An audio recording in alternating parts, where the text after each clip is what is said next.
Unleaded sir, full tank. So 146.39.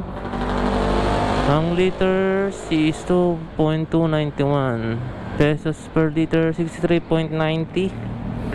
Alright. Ngayon na nang ulit na full tank to mga tol. Alright, what's up mga tol? So ngayon nandito tayo sa may Petron, sa may Binangonan. So nagpagas na rin ako mga tol. So pinultang ko kasi bawas siya ng 2 bars. Meron tayong 146 gas. So full tank yan mga tol. So ngayon mga tol, maglalaguna loop ako. So syempre samahan nyo ako mga tol, no? So ang unang daan natin dito sa may Taikot tayo. Tapos ang labas na natin nun mga tol dito na sa may Tanay. Alright, so mag-start tayo dito sa may Petron. Let's go.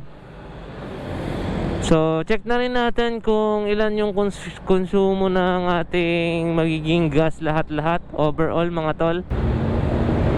So yan, lista ko lang yung trip nito dahil ibabawas na lang natin siya mga tol.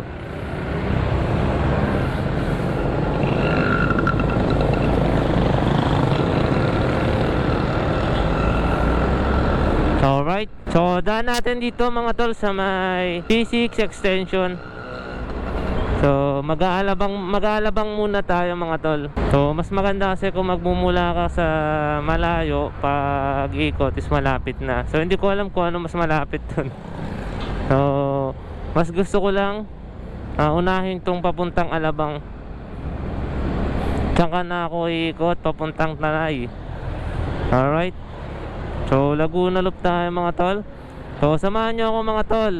Ikot ko na rin naman to mga tol, no? Kaso hindi ko siya nabibidyohan, hindi ko siya na-vlog nun. Dahil ano pa ako nun mga tol, na as in nag-work pa ako nun. Siyempre may nahabol akong oras nun. A few moments later. Tignan natin kung saan tayo naabutin. Naabutin. Wala kasi akong data, wala akong datang gamit mga tol.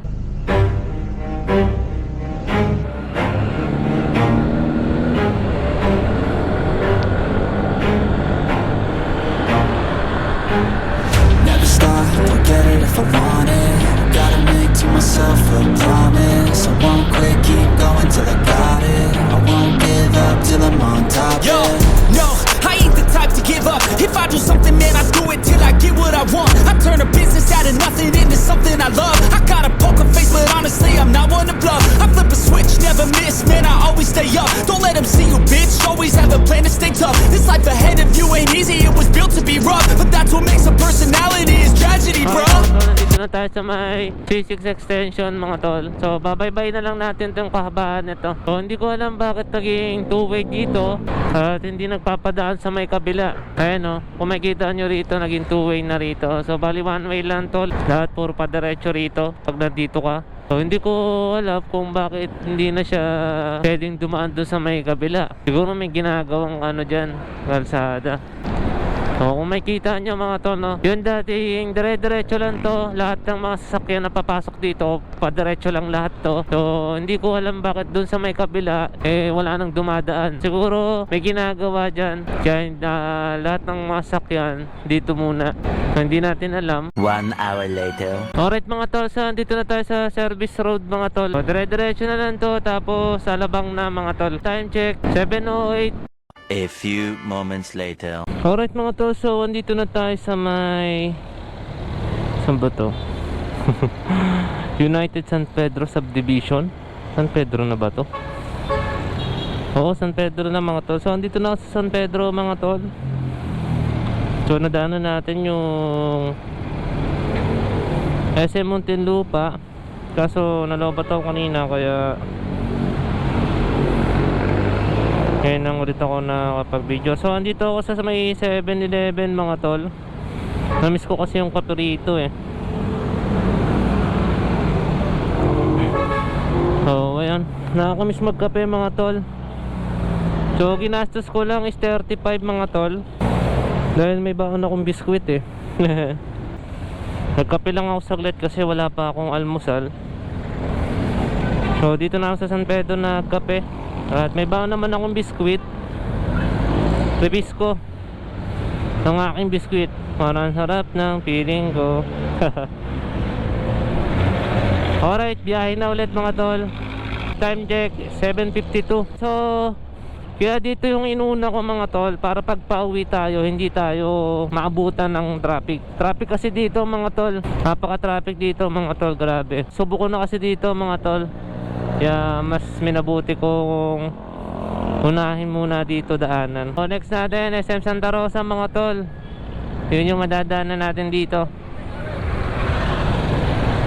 Alright, safe. So sa mga hindi nakakaalam mga tol, no, so ilang linggo na rin akong hindi bumabiyahe ng Lalamove dahil may work naman na ako, kaya hindi na ako gano'n nakakapagbiyahe. So nag-focus na lang ako doon at nagbabantay na rin ako kay baby, at least sa bahay, at nababantayan ko rin yung baby. So update na lang ako mamaya mga tol kapag nasa bandang ano na tayo, Santa Rosa. Let's go! So City of Santa Rosa, let's go! Ito na tayo sa Santa Rosa mga tol. At yung Robinson Santa Rosa. At paglagpas natin ng bridge, doon naman yung SM Santa Rosa. So ito sa kanan ko mga tol, ito yung SM Santa Rosa. Duty rin ako dyan mga tol dati. So dire-diretso, ayan, kung makikita nyo, Calamba via Santa Rosa Binyan access dito sa may kanan. So ayan, wala namang ganong traffic ngayon. Update na lang ako mga tol kapag nasa Kabuyaw na tayo mga tol. So full tank pa tayo, hindi pa tayo nababawasan ng 1 bar. Let's go! Alright mga tol, nandito na tayo sa may Kabuyaw. Nasa Kabuyaw Centro Mall na tayo mga tol. A few moments later. So ayun, dito na tayo mga tol sa may Calamba, SM Calamba mga tol. Hindi ko na alam kung ano na next dito. Saan ba yung way nun? So hindi ko alam kung dito ba yun, no? Hindi ko alam kung dito or dun sa kabila yung daanan. Paano to eh, Batangas to eh. Maliana sa dito sa may Santo Tomas. Oo. Bukan mo na doon. Sige. Try mo lang yan. Tas kaliwa. Okay. Thank you. Alright mga tol, nandito tayo sa Santo Tomas. Putek na punta tayong Batangas, Laguna Lupe, punta na Santo Tomas. So di ko sure mga tol kung dito ba yung daan na to, no? Pero okay na yun mga tol, at least experience din sa mga gantong sitwasyon.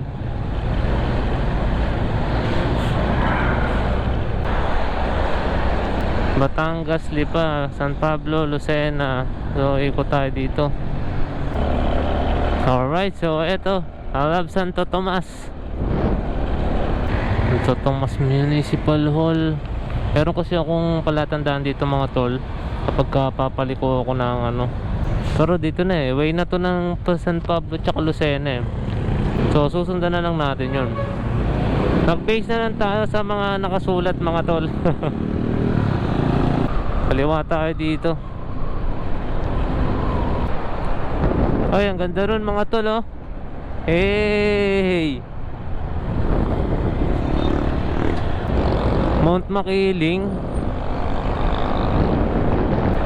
Diretsuin na lang natin ito mga tol. Sundan na lang natin kung ano yung nakasulat.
mga tol, so andito tayo sa Alomino, San Miguel. So kanina dire-diretso sana tayo papuntang San Pablo. Pamilyar kasi itong lugar na to, kaya dinaanan ko muna, nagpalipad lang ako ng drone saglit. So ayan, kung makikita nyo, ayan.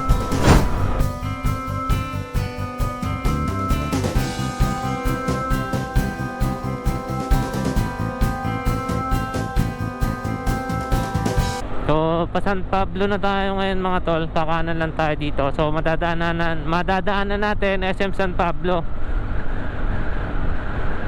So, medyo makulimlim, no?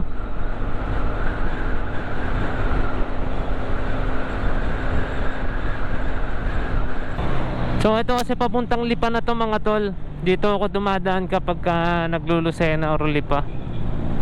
So, ang daan ko nun papuntang Tanay. Galing akong Tanay nun, Binangonan. So ang lusot ko nun dito, madadaanan natin San Pablo. Alright, kanina doon tayo galing mga tol. Pumasok tayo ng Aluminos. Galing tayong Kalamba. Dapat dire-diretso na yan. So kung kumanan ako, kasi pamilyar sa akin yung daan. So ngayon kung na tayo, lumabas na tayo. Papunta na tayo ng SM San Pablo mga tol. So doon, kabisado ko na yon mga tol.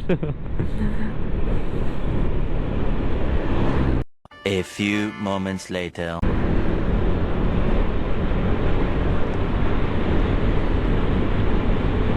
Eto na mga tol, SM San Pablo na yan. Ayan, alright.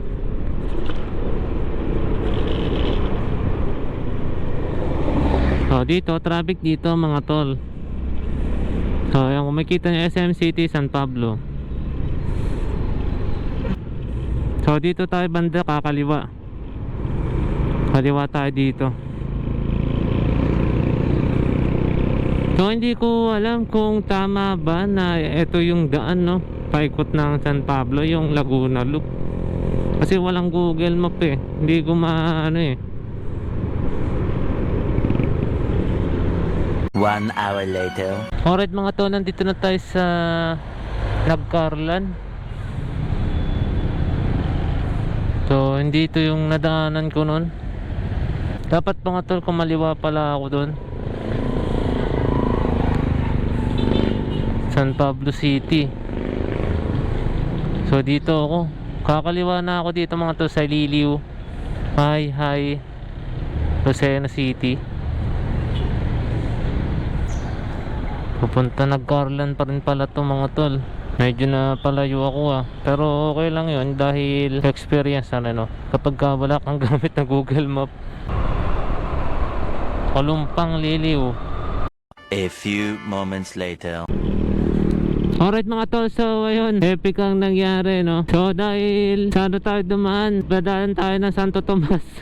Alumilos. So napadaan pa tayo ng Liliw. So ito na, Pagsanhan, the tourist capital of Laguna. So napadaan nga tayo ng San Pablo na hindi dapat, yun yung dadaanan natin. Dapat after natin ng Calamba, Los Baños, Silla, dapat yun yung natin. Dahil nga wala tayong Waze, wala tayong data, no? Napadaan tayo ng Santo Tomas, naging San Pablo, naging Aluminos.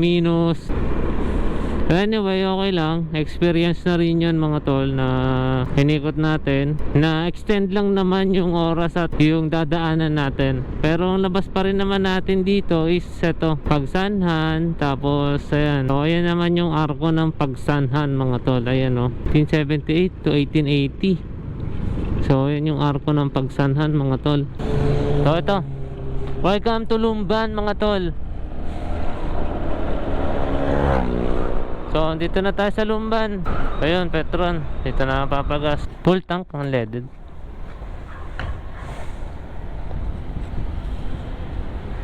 At full tank ulit tayo. So 166.53 pesos and 2.56 liters, 65.5 liter. Alright, so tipid mga tol. Sobrang tipid ni... Alright, let's go. Alright mga tol, so ayun, nandito pa rin ako sa Lumban. At kumain lang muna ako saglit dito sa may Pares Antonias. Alright, kumain lang ako mga tol, tapos bakbak na ulit.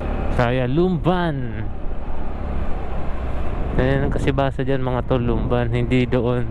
Dyan ang basa niyan pag ganun, Lumban. Welcome Kalayaan. Alright, dire-diretso na to mga tol. So update na lang mamaya kapag ka nasa Pililla na tayo. Let's go.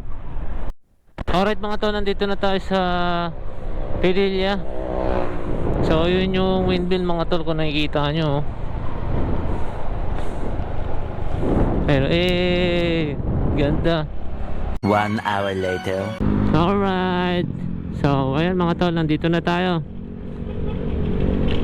Alright, so salamat sa Diyos at nakauwi tayo at nakabalik tayo ng maayos at walang nangyaring masama sa atin. So ito, dito tayo kanina. So 2:37. So ayun lang mga tol. So sana nag-enjoy kayo sa aking Laguna Loop. Pinakita ko lang din naman kung gaano kaitibay itong si Mio Gravis. Basta maalaga kayo mga tol. Recommended na change oil, mag-change oil kayo. Wag na wag nyo papatuyin yung langis niyan mga tol, dahil never ko pinatuyo yung motor ko. Kaya hanggang ngayon still smooth yung takbo niya mga tol. Alright, tsaka sobrang tipid ng gas niya mga tol. Kung makikita nyo mula sa Lumban hanggang dito na sa Binangonan, kung makikita nyo, ayun o, ayun o, wala pang mawas mga tol. Punong-puno pa siya. Alright. So ayun lang mga tol, at sana mag-ingat kayo sa inyong mga biyahe kahit saan kayo pumunta. This is Ponyo TV. Kita kayo ulit mga tol. Alright. Sheesh. Let's go.